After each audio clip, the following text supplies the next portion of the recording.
Oh bonjour Internet, comment va? Abonnez-vous, likez, partagez, commentez, tout ça, tout ça.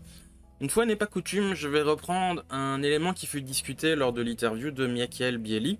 Et il y a eu vraiment pas mal de choses intéressantes qui ont été faites qui ont été abordées, dans cette interview. Je vous recommande vivement de la regarder. On va parler donc de la relation entre les auteurs. C'est pas forcément ce que vous pouvez imaginer. Souvenez-vous en effet, ou pas, donc vous allez la regarder. Lors de l'interview avec Michael, il avait expliqué et témoigné qu'il refusait souvent en fait les invitations à participer avec d'autres auteurs ou même des simples interactions. Pour être plus précis, c'est les relations avec les auteurs en général qui lui posent problème, et il abordait des choses vraiment...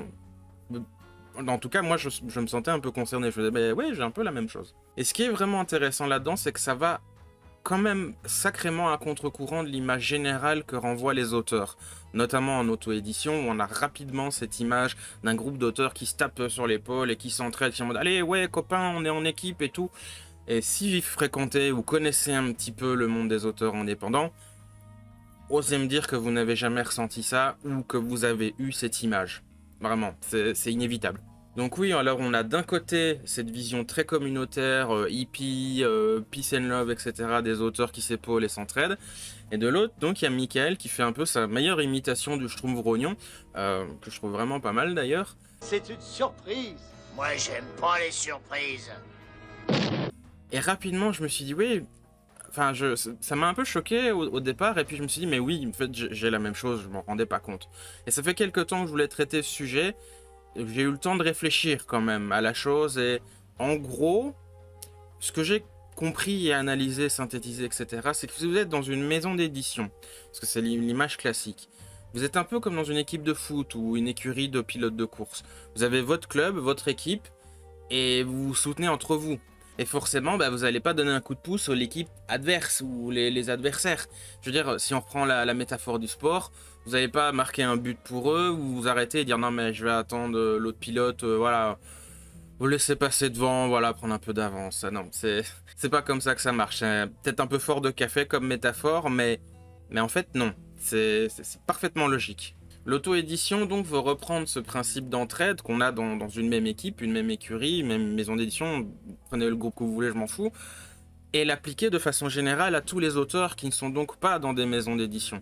Sauf que c'est pas parce qu'ils sont en auto-édition et qu'ils ne font pas partie d'une maison d'édition que pour autant ils ont genre l'obligation de s'entraider et de copains, ou même forcément la volonté. C'est différent, c'est pas la même chose.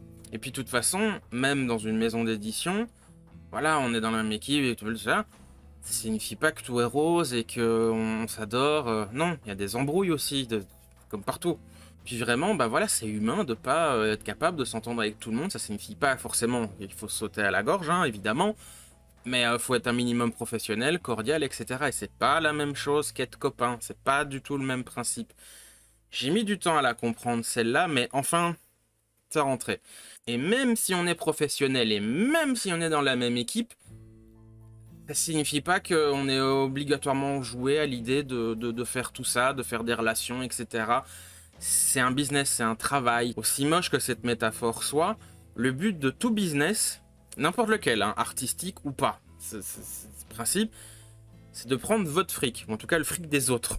C'est les clients qui payent les salaires, c'est eux les maîtres à bord en réalité, c'est pas le patron ou quoi, enfin si forcément vous voyez ce que je veux dire, mais on reviendra probablement dessus à l'avenir quand t'as une vidéo vraiment à propos de l'argent, l'achat, le business, etc. Mais oui, tout le monde veut votre fric. Le mien, le vôtre, peu importe. Que ce soit les fabricants Lando, les marques de pâtes, les auteurs, les acteurs de cinéma, les vendeurs de chaussures, les artisans qui vendent des pots de fleurs. Tout le monde veut du fric. C'est comme ça que ça marche. C'est le principe du business. C'est je te vends quelque chose, un service, un bien, on s'en fout. Et toi, tu me donnes de l'argent. Voilà. Du coup, sans les clients, et ça marche pas. Il n'y a pas d'argent, il n'y a pas de mouvement de fond, il n'y a pas voilà, c'est le principe d'une économie. On veut vendre un produit pour avoir du fric, pour pouvoir payer nos trucs à nous.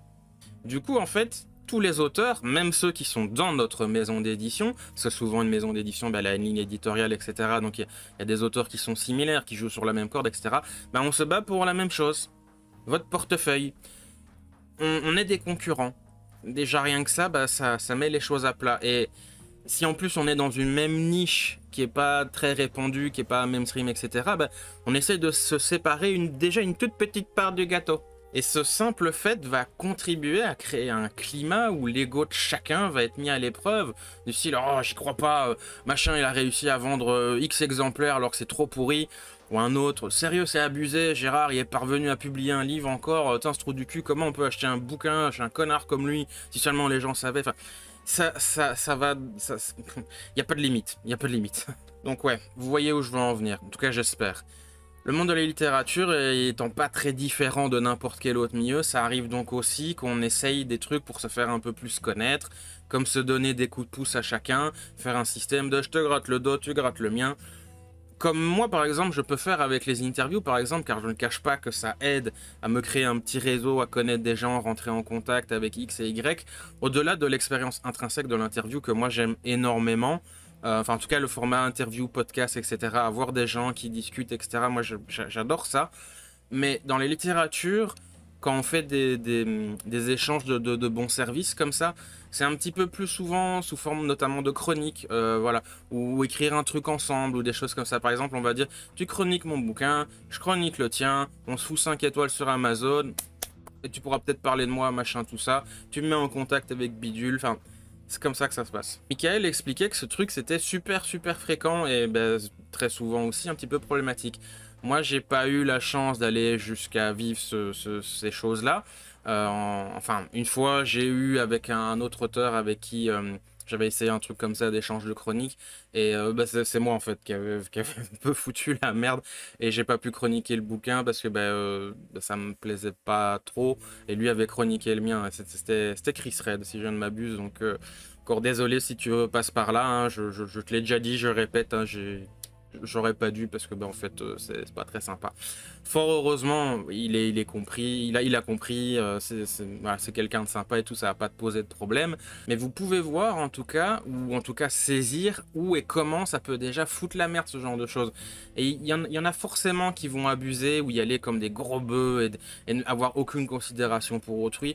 Et j'ai envie de dire, heureusement que j'en ai fait qu'une et que j'ai tout de suite vu comment ça pouvait merder, j'ai dit non, ça c'est pas pour moi.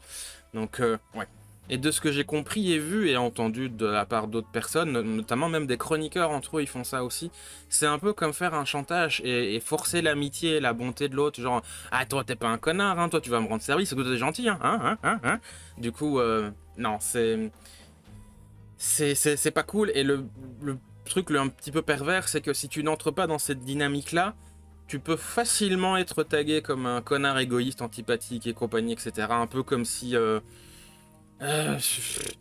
toi, t'es pas un vrai bisounours, du coup, on va t'envoyer des attaques nucléaires de câlins et d'arc-en-ciel. Enfin, on va le tuer avec gentillesse. Je trouve ça vraiment très malsain, personnellement, et très... bof en fait, enfin, non, moi ça me plaît pas. Je préfère très largement faire parler le naturel et voir comment les affinités se développent. Bien entendu, il faut rester poli, courtois, tout ça, mais faut se calmer un petit peu sur la tyrannie de la bienveillance et de voilà, toi t'es pas assez pur, pas assez gentil, etc. C'est... J'ose pas imaginer, n'empêche, t'as un auteur qui t'agresse comme ça, presque pour simplement un retour ou un avis. Et puis tu le croises dans le salon, ouais, le malaise quoi, genre il est à la table à côté, il dit ouh, on va passer un bon salon aujourd'hui. Je pense vraiment que c'est pas un hasard si la plupart des auteurs sont des gens quand même vachement solitaires et introvertis. C'est un job qui requiert un certain niveau d'isolement et de solitude, et je pense vraiment qu'il faut pas l'oublier quand on essaye de faire des trucs entre auteurs, parce que bah ça peut arriver que la personne ça l'intéresse simplement pas et qu'elle ait pas envie ou qu'elle se sente pas capable ou prête ou j'en sais rien, on s'en fout, elle a pas à se justifier, et du coup bah voilà, garder en tête que la personne peut ne simplement pas forcément désirer voilà, faire des liens comme ça. Non, moi je fais mes bouquins, je fais mes machins, je les publie, si ça marche tant mieux, sinon tant pis, et voilà, ne pas aller ne pas essayer de mélanger entre guillemets le professionnel et le personnel quoi. Enfin moi c'est quelque chose qui m'a posé souci, qui m'a fait beaucoup réfléchir, et je me suis rendu compte que ça peut créer vraiment des petits drames ou vraiment avoir une sacrée influence sur les gens. Surtout vraiment si on est dans une démarche réellement professionnelle, genre voilà, moi j'ai envie de faire ça toute ma vie, c'est pas juste une passion que je vais faire pendant plus ou moins sérieusement pendant quelques années et puis m'arrêter ou des choses comme ça. Donc s'il y a vraiment une vision de carrière et des trucs comme ça, euh, bah, c'est un métier, c'est un travail, c'est un job. Par la force des choses, malheureusement, on est entre guillemets concurrents. Et si on est en plus dans la même niche, la microsphère, etc., ben oui, c'est un peu compliqué. Et même si c'est possible que les deux livres soient vendus à une personne, genre, ben moi, les deux m'intéressent, je prends les deux. Oui, c'est possible. Mais malheureusement, les gens, ils n'ont pas forcément toujours les sous. Un livre, ça peut coûter cher et être un poids sur un budget. Donc... c'est moche, hein, mais c'est une réalité qu'il faut pas oublier, malheureusement. Et si, en plus, voilà, on rajoute par derrière bah, un non-désir de s'inscrire dans des démarches sociales, de copinage, etc., ou qu'on n'apprécie pas trop ce genre de choses, etc. Bon, après, je dis ça, mais c'est vrai que ça m'a un peu frustré que Michael soit pas super hype pour repasser sur ma chaîne, pour un podcast et tout. Ouais, ouais c'est pas grave, c'est pas grave. J'enverrai une enveloppe d'Anthrax. Allez, au revoir Internet, gros bisous. Mouah.